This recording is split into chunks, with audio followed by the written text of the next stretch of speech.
All righty. It is the NFL draft, and the 16th pick belongs to the Washington Commanders, who secured Emmanuel Forbes, the cornerback from Mississippi State. We have got our Locked On Commanders host, David Harrison, with us. I am Jourdan Black, but first, our Locked On NFL draft coverage is presented by Ultimate Football GM.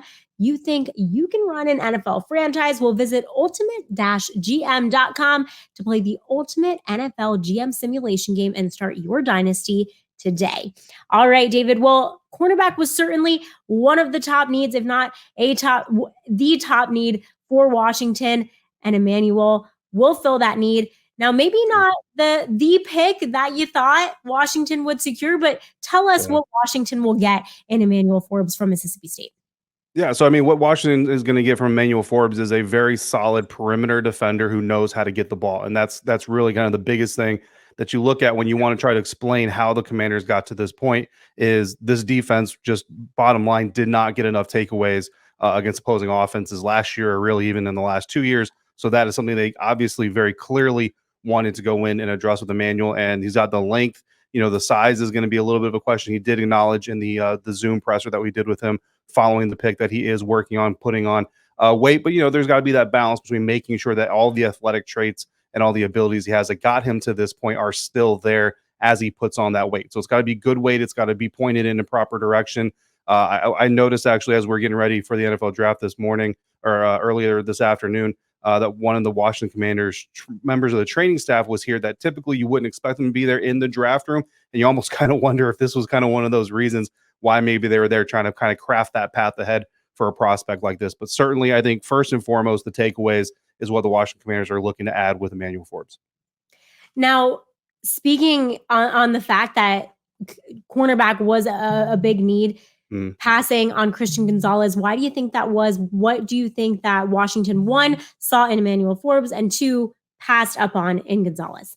Yeah, at this point, that's kind of the biggest question. That's certainly something that I know that this media group, we're going to ask Ron Rivera and Martin Mayhew, that exact question, how they answer it. Honestly, I think we're probably going to get our board doesn't match your board and your board doesn't match our board, because that's what we got last year when they took Jahan Dotson and passed on Chris Olave to do so as well. But I think it's got to be the takeaways. When you look at these two guys as prospects and how they transfer in the National Football League, we asked Ron Rivera in a pre-draft press conference how important collegiate scheme and what the player did in the college level is how much that matters as you're projecting them to the NFL. And he said it was very important in their process. Well, Emmanuel Forbes has some good experience in zone, but not nearly as much. And all the takeaways you're looking at did come during man coverage, or at least the majority of them came in man coverage, which the Washington Commanders run about a 70-30 split zone versus man. And honestly, the need at cornerback for most of us was a slot corner. We were expecting the Washington Commanders to really kind of attack the slot position.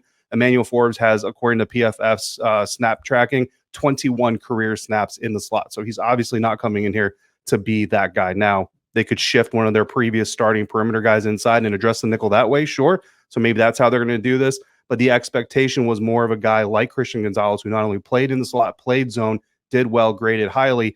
And that's why it's not so much an anti-Forbes sentiment, just kind of a surprise that they went that direction instead of Christian Gonzalez. Now that you just got off his post-draft presser with Emmanuel Forbes, anything else that was surprising or exciting to learn from him that he shared with the media group?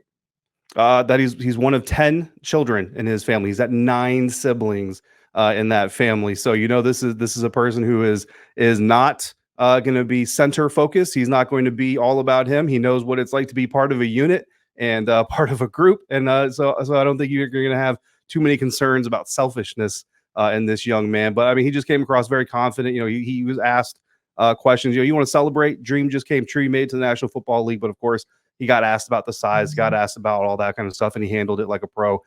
Basically knew it was coming, but said the Washington Commanders obviously don't feel like it's a concern. He doesn't feel like it's a concern, but he knows it's something they'll work on, and he'll continue to do it with the best of his ability.